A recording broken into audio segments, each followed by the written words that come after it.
Hello there, it's Claire Holder. For those of you that do not know me, my name is Claire Holder. So I'm a small business mentor and I specialize in cleaning companies. I've had a company of my own for many years and I'm now sharing what I have experienced and what I've learned. So today we're just going to go over a little bit of like if you're looking at opening up a cleaning company or you've been dabbling around and now you're ready to go legit, here are just a couple steps that you need to do. And this is not exciting, so I'm just going to kind of skip through it, but it is the bones of the business and it's stuff that you do need to do to be legit. So I'm just going to go over it just in case anybody's a little bit discombobulated when and overwhelmed like I was. So let's go. Let's get into it. We're just going to go over the business license, Secretary of State, bonding and insurance, your bank account, startup money, bookkeeping, and receiving payments. So this is a printable, and I will have a link in the comments or the description, sorry, to be able to print it up. So you can actually just read it over yourself. I'm not going to go word for word on this. So your email and phone number and physical address. In the long run, you're really going to want to separate these because if you're setting yourself up, like a lot of companies do, to sell, it's so much easier to be completely separate. On top of that, to have a phone number that you can have separate and just plug in at 5 o'clock at night when you're done and then pick back up in the morning instead of people calling you at 11 o'clock at night because they will on your personal phone. So I know this is kind of a work in progress when you're first starting. It's really hard to justify having another bill of a phone number. So you will know when the right time is to get that phone number and then switch everything over. So your business license.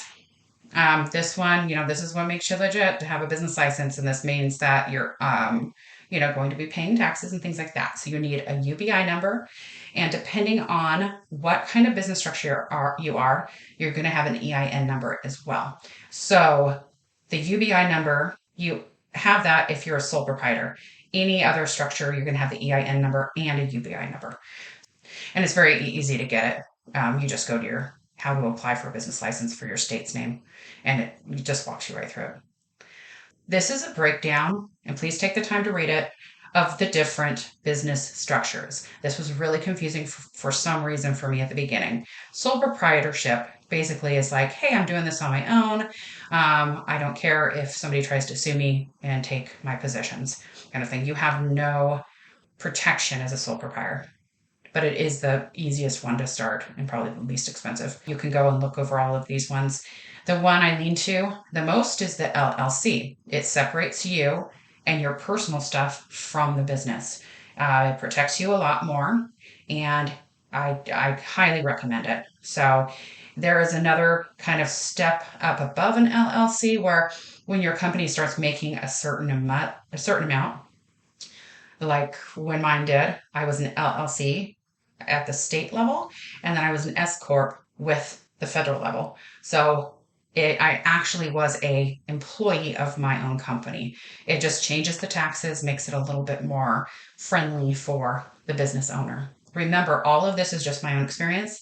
This is not legal advice. You need to go and check this out with your accountant. I'm not giving legal advice here. I'm just giving personal information that I've gone through. And you can look over these ones, but most likely you're not going to be doing this as a cleaning company. Here is a simple graph. I don't care if I get a lawsuit. Here's a yes or here's a no. And then it goes down to the different ones.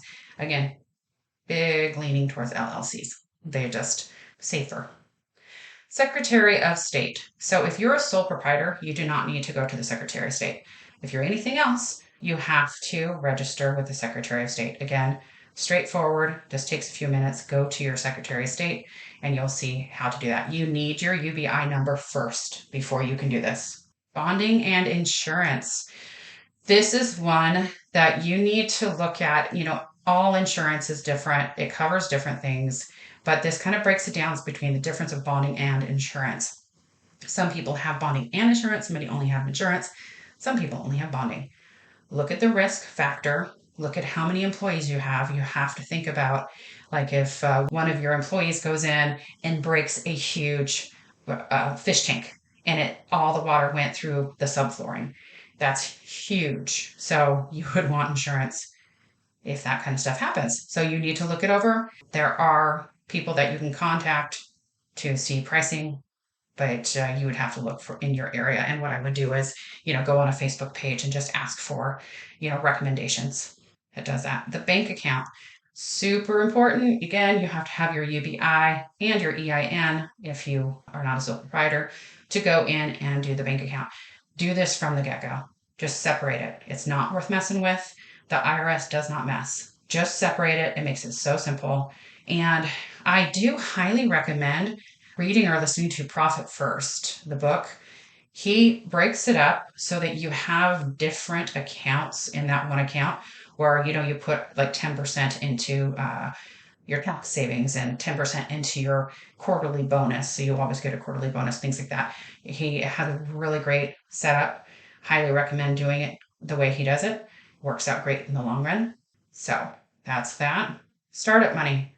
Hopefully you don't need any. What I did was I went onto Craigslist and bought a used vacuum. I researched my vacuums. I knew which ones broke down the least, which ones were the lightest to carry, and then I just went and got very basic cleaning supplies.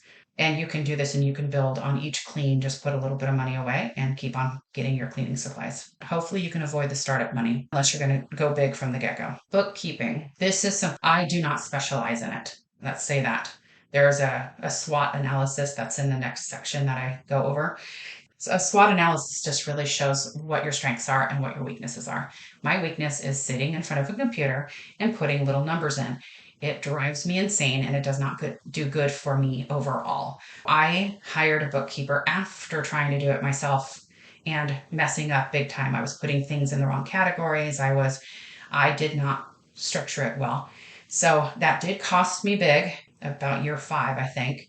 And then I just decided, hey, this is not something I thrive at. Like if you do great, but you really have to look at the things that, what is going to make you the most money? Being out there and training new employees, or bringing on new clients, or is it going to be your books? You have to kind of start categorizing it like that. Receiving payments in the beginning, it's really simple. You can just take cash and checks and do that kind of thing.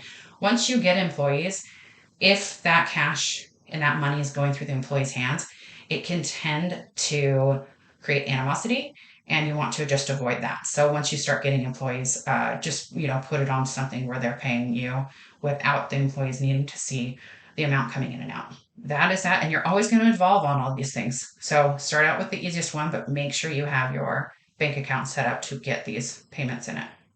Hopefully that wasn't too painful. I know it's not that glamorous, but in the next lesson, putting your dream on paper, we'll be going over the following. Power of writing down a goal. Super important to have your dream life. Let's break it down. This is a worksheet. You need to really think about, why are you here? What are you doing? What is your dream life? What is the outcome of this? And that goes into the 5 reasons of why you must make this happen. So you're really going to pull that from your dream life. Mine was I wanted to always work around my kids' schedule. I wanted to be there when they were sick. I wanted to now homeschool them, things like that. So you have to really look at your reason why, because you're going to have bad days and you're going to go, oh my gosh, why am I doing this? And that's because you're building your dream life. Okay, so like I mentioned before, the SWOT analysis, your strengths and weaknesses. This is so important. You shouldn't be doing everything.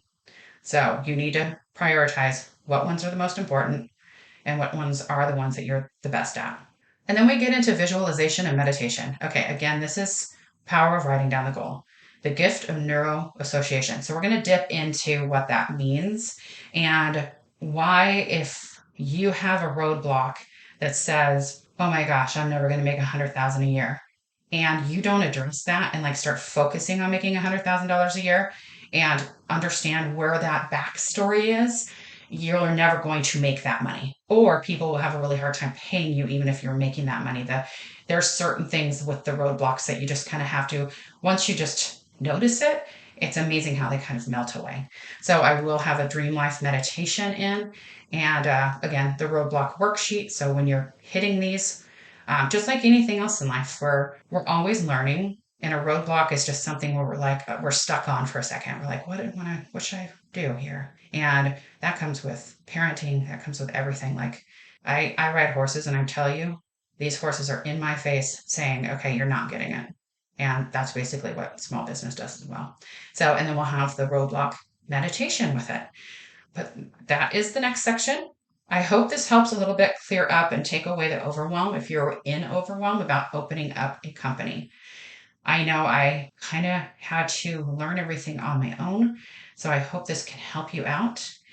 And if you want any more information or to look at any of the programs that we offer, please go to claireholder.com and you can look at what we offer there. I hope you guys have a great day and thanks for taking the time.